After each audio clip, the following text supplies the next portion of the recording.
Welcome, and thank you for continuing on this journey. I am actually in Chicago, where I have been for 2 Seders, and if there is extraneous noise, I hope you will ignore it and forgive me because I don't have total control over this environment.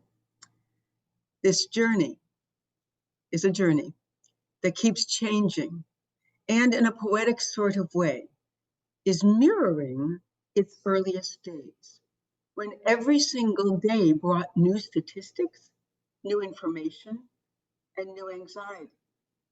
At this juncture, the news is again changing daily, but this time we are in what feels like wind down mode, not ramp up emergency status. Just 7 weeks ago, the target date for herd immunity was November 21st.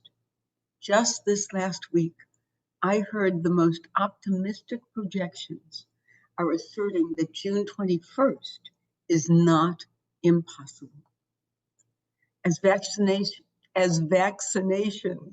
are becoming increasingly available and to a larger and larger segment of the population, we find ourselves challenged in new ways, in unexpected ways, in unanticipated ways that we never imagined. For who would have ever contemplated the possibility that we might feel reticent or anxious or not ready to return to post-pandemic life? This process is complicated as the entire experience has been complicated. Furthermore, as we are joining together in the immediate aftermath of our Passover Seders, I am feeling a great deal of cross-cultural confluence and connection. As we have noticed, our Passover observance speaks to us of journeys of character, of values, of aspirations, of time and place and circumstance. It speaks to us most clearly about the ongoing journey to freedom and what true freedom might mean to us as individuals, as members of a community, and as part of a wider world. Pesach asks us to look at ourselves and find where we truly are on a journey to emotional, psychological, spiritual, and even physical freedom. What are the feelings, impulses, drives, desires, and small idolatries that hold us in thrall? What might we be like without them? Can we imagine such a state of being? Let us pause here for a moment to breathe. So in order to do so, let us assume our meditative comfort place and posture. Let us sit in our chairs or on the floor or stand or lie down on the floor. Many people do. Let us plant our feet firmly on the ground.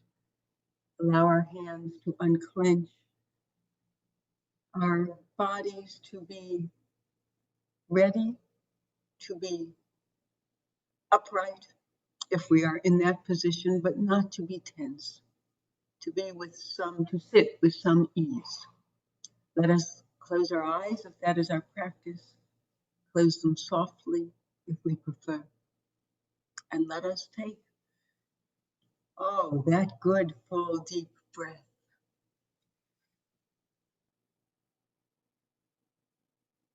Let us hold it for a few seconds, and let us release. Slowly, perhaps,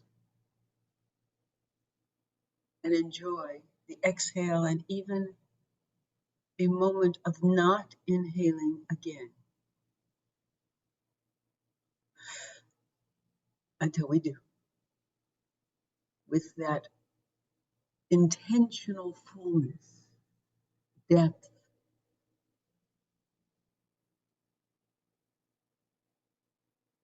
healing, and even satiety.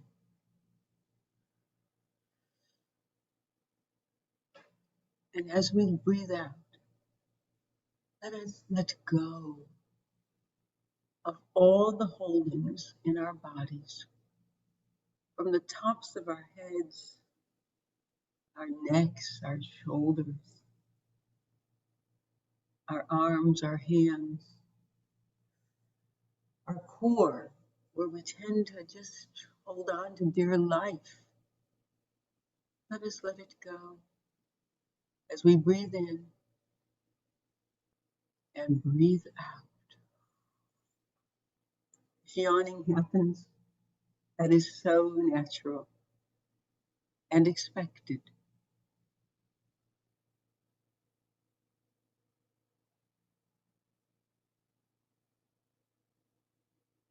Let us think about that good, deep, comforting breath.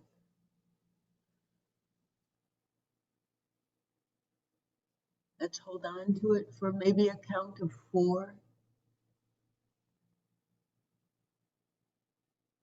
And let go for a count of 7, 8.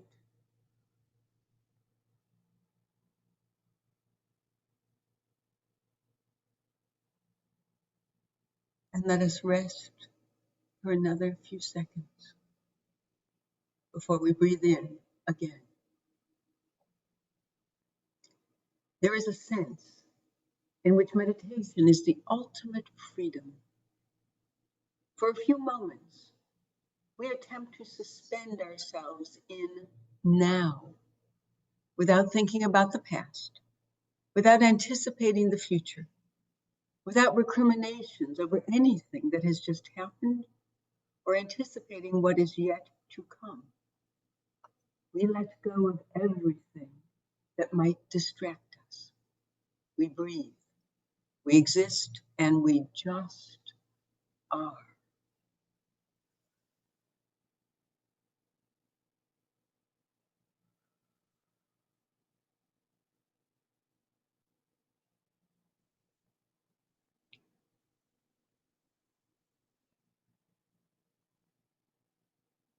It is certainly one way of working toward a greater sense of personal freedom. Difficult as we know is ultimately such a lofty goal, personal freedom. But let us breathe in that reality at this moment.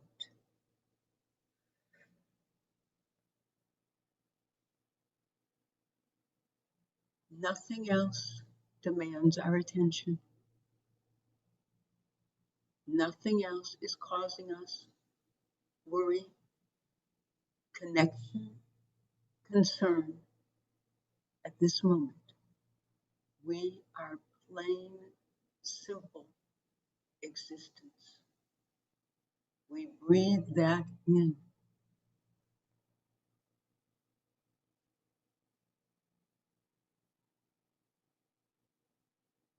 And we breathe that out. It occurs to me that perhaps there is an alternative to the statement, I think, therefore I am. I want to say it was Descartes, but I am not certain, and I didn't look it up because it just occurred to me. But we could say, I breathe, therefore I am. In the meditative world, I breathe, therefore I am.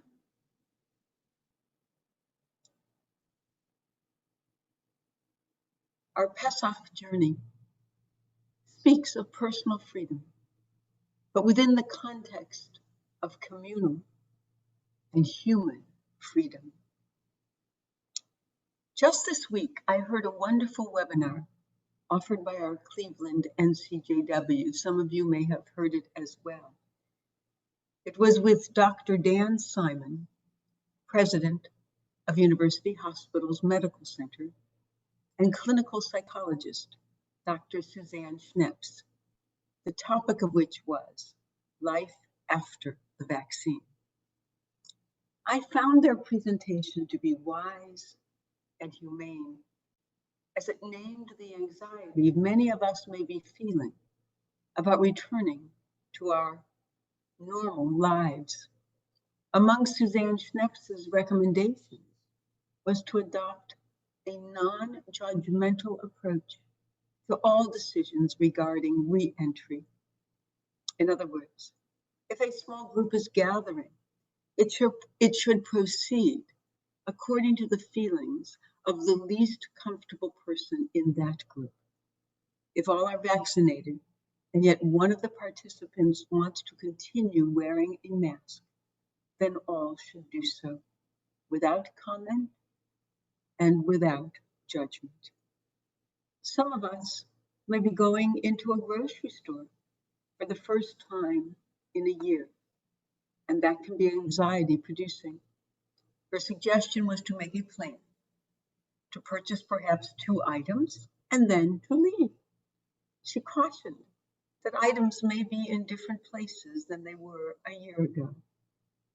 Most of all, this is a time to take things slowly, in small steps, and to know that we can always abandon a plan or revise it or just start over. It struck me that this is a particularly good time to practice compassionate awareness. Compassionate awareness of ourselves and others. It is part of our meditative practice. So let us pause again to breathe and to simultaneously hold ourselves with compassion. Let us breathe in.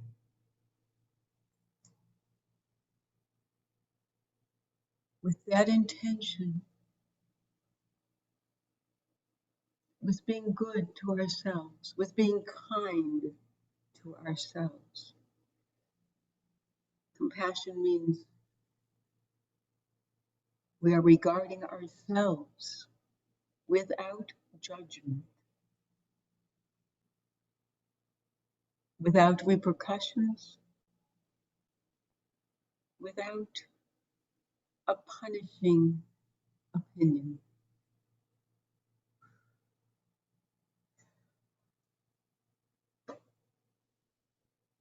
How hard is that for each of us? Let's do it right now, this moment, this next breath.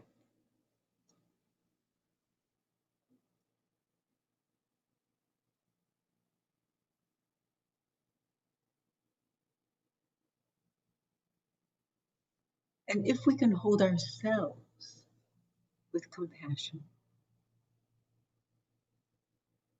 we can think of others whom we wish to hold in our hearts with the same gentleness and kindness and acceptance, with our open, willing hearts.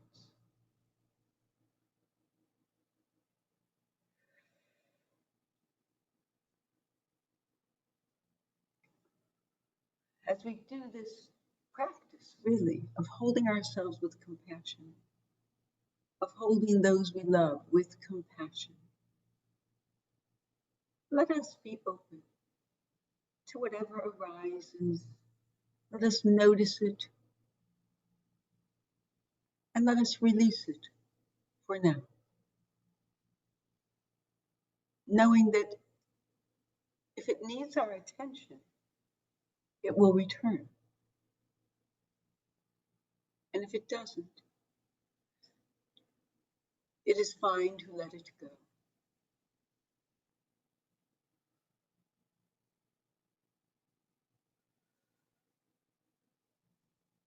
I expect there are some of you who may be wondering at this moment, what are we talking about?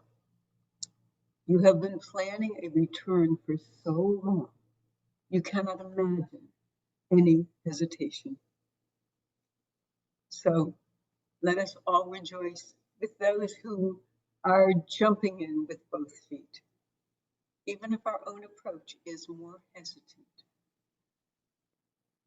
At the risk of sounding overly cautious, overly concerned, and even more gloomy than I intend to be, I would hope that with our careful return to some semblance of normalcy, that we not forget the losses we have sustained and the lingering sadness we may feel. I think it is important to acknowledge the toll that this year has taken, to mourn for the losses we may feel, and to accept all of the changes we have accommodated and incorporated. Pesach, among other things, is a time of memory. While we are turning our attention to the future, rightfully so, let us keep the broken tablets we spoke about a few weeks ago. Let us keep those broken tablets with us as well. The impulse right now may be to just forge ahead as if nothing has or did change. We should forge ahead with conviction, with anticipation. With some anxiety and with courage. But when moments of pandemic mode catch us and catch up with us, let us breathe them in. Let us say hello and even thank them for sustaining us during a strange, difficult, and unique time. And then gently, when those moments conclude, let us let them go.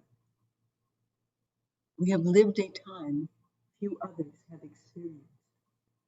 We know it to be a source of many unimagined blessings, especially for those of us who have been fortunate enough to have had food, shelter, and our health throughout this time, or have had the medical care necessary and the strength necessary to recover from this illness.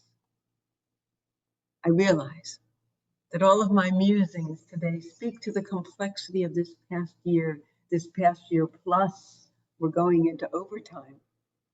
After all, we are observing another Pesach to remember. In that spirit, let us be gentle with ourselves. Let us hold ourselves, our loved ones and friends with compassion, and let us continue together to explore a new world that is unfolding, as it always has, but perhaps without our eyes so finely attuned to its rhythms and realities. Let us breathe, letting go for these last few minutes the complexity of our feelings and perceptions. We know that we will face all that awaits in our own time and our own way. Let us apply what we have learned about living in just this moment, even while we know that we are connected to a rich, sustaining, and remarkable past, knowing that an unknown future awaits that we will encounter with the courage, determination, and resilience we have honed over this unique time. Let us breathe. Let us breathe this moment of that unique time, knowing that we are at the nexus of everything before us and everything that will follow.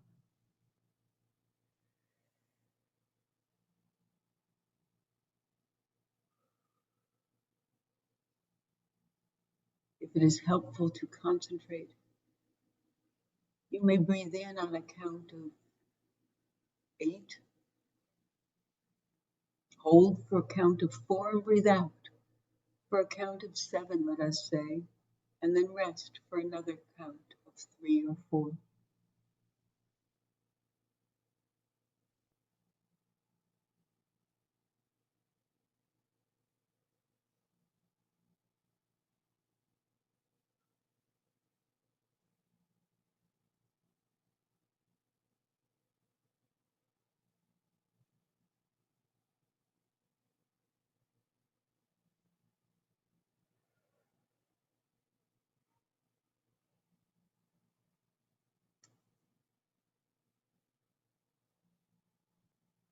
as thoughts arise, thoughts of this past year, of these past few days with its holiday, and continuing for another few days. Memories of people that arise particularly during our holiday times. Memories of places, of activities, of accomplishments. Let us notice them, be grateful for them, and let them go.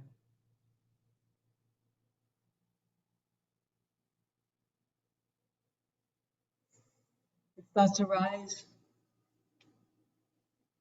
about what we are going to do next, or tomorrow, or next week,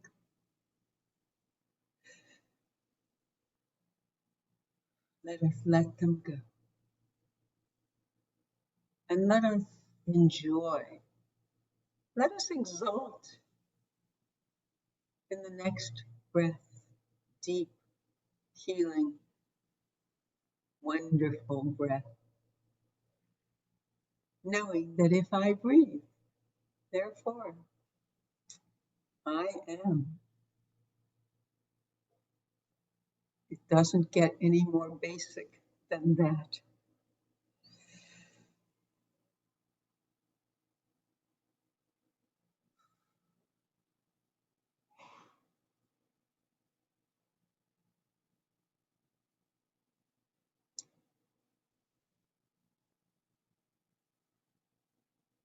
I would conclude with this teaching from the late Rabbi Jonathan Sacks, who passed away just some months ago, who was the chief rabbi of Great Britain for many years. In his Haggadah, he wrote, "There is a profound difference between history and memory. History is his or her story, an event that happened sometime else to someone else. Memory is my story, something that happened to me and is part of who I am. To be a Jew is to know that over and above history is the task of memory. More than any other faith, Judaism made this a matter of religious obligation. Pesach is where the past does not die, but lives in the chapter we write in our own lives and the story we tell our children. We all have a new chapter to remember and to tell, even while we breathe in the possibility of this new day and future days ahead. Let us inhabit that fascinating place of right now, and yet of connection and of anticipation. May the week be one of small steps, small victories, and major strides forward into an unknown future. And may you be blessed in all things as you go forward. I look forward to seeing you next time, next week. And thank you for your tolerance, especially. God bless.